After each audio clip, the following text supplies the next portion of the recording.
Trials Championships. Till then, my knowledge of the finer points of trials riding was somewhat limited, but I soon found out that this branch of the sport wasn't for men who enjoyed their creature comforts. Using weather report terminology, visibility was poor in the Pateley Bridge area with heavy precipitation. In other words, the Wetherby and District Motor Club had unwittingly chosen the start of the North Yorkshire monsoon season to stage this second round of the World Trials Championship. The big question was how the army of continental stars with their cavalcades of backup vehicles would perform in the grisly conditions.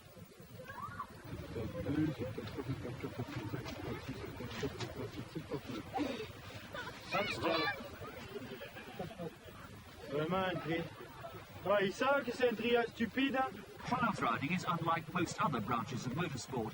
It isn't a test of speed. This event was being run over 2 laps of rugged countryside, each consisting of 26 special sections. It's on these alone that the trial was to be decided. The sections themselves weren't long. Sited on riverbeds, waterfalls, sheer, slippery slopes or rock-strewn quarries, they didn't need to be. A generous 7.5 hours was allocated for the 2 laps, so riders could afford to park their bikes in a convenient stream and inspect the next section thoroughly before attempting it. Once through the starting gate, though, there's no turning back. The aim is to get through the section incurring the least possible penalties. Completing it without feet touching the ground earns the rider a clean. Touch once, a dab, it's 1 point away. Twice, it's 2. 3 times or more while still moving forward is 3. But stopping with foot down, dismounting or going outside the section markers counts as 5. The rider with the lowest penalty total is the winner. The responsibility for setting this severe test of man and machine lay with joint clerks of the course, Jack Knoops and George Webb. How'd they approach the job? You've got to encourage the guys who think they're going to be here in 1 or 2 years' time, perhaps contending for the championship. But the top riders, they do need a very stiff test in order for you to be able to sort out a worthy champion. Things that can make a difference are, like we had today, rain partway through the trial, which has made many of the sections very slippery. Once you start the trial, you cannot make it easier. Within the rules, you can't make it easy for the second lap, and you just have to live with it. And unfortunately, that's what's happened.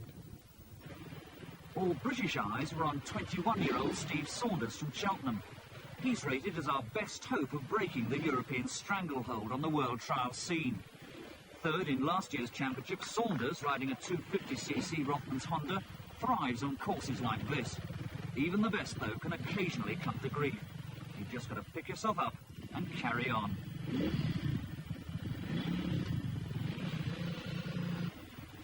Of Saunders' 2 main rivals, Belgium's Eddy Lejeune, his Honda teammate, is the man in form. World champion in 82, 3 and 4, Lejeune came to Pateley Bridge having won the first round of the 86 series in Belgium the previous week.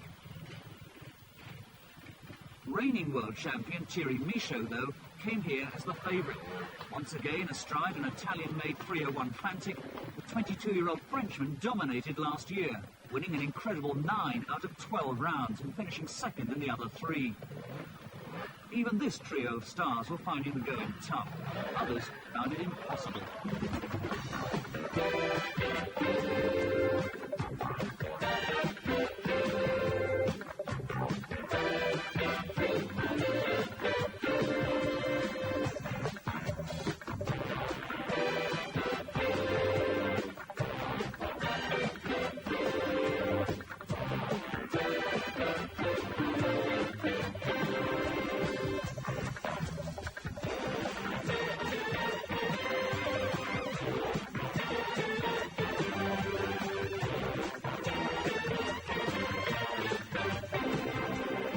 There was joy among the drenched army of home supporters as the first lap scores were posted.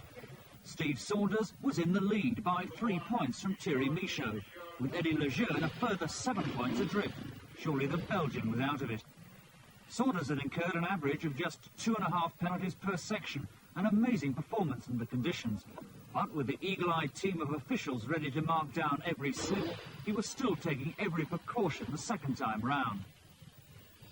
the fact of whether you go in the right place in the section can mean getting through it or not. If there's a small rock, there's no need to go over a big one. Tony Scarlett from Sheffield is Britain's only other top 10 ranked rider. Here he is, forcing his 350 Yamaha up the slippery slope on the way to 7th place overall. John Lampkin, brother of 75 world champion Martin, was another rider who did Yorkshire proud with a 9th place finish. Eddie Lejeune wasn't finding the course to his liking and had to be content with 5th place, so the main threat to Steve Saunders was always going to be Thierry Michaud.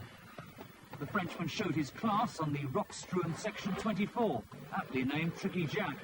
Without a foot or wheel out of place, Michaud cleaned it. On the 25th section, he wasn't so perfect. The ominously titled Don's Doom claimed 3 points from him, and with 1 section to go, he'd already lost more than Saunders. The final tally was Saunders 131, Michaud 138, and not surprisingly, the young Englishman was thrilled to bits. Yeah, delighted, obviously. Hasn't really sunk in quite as much as what it will do, I don't think. But I'm very happy, obviously. People in the sport are saying that you are our best hope for a world title since Martin Lampkin last won in '75, I think. So, That's right, yeah. how do you feel about that? Well, obviously I'm delighted that people think that. Last year I finished 3rd in the World Championship and there was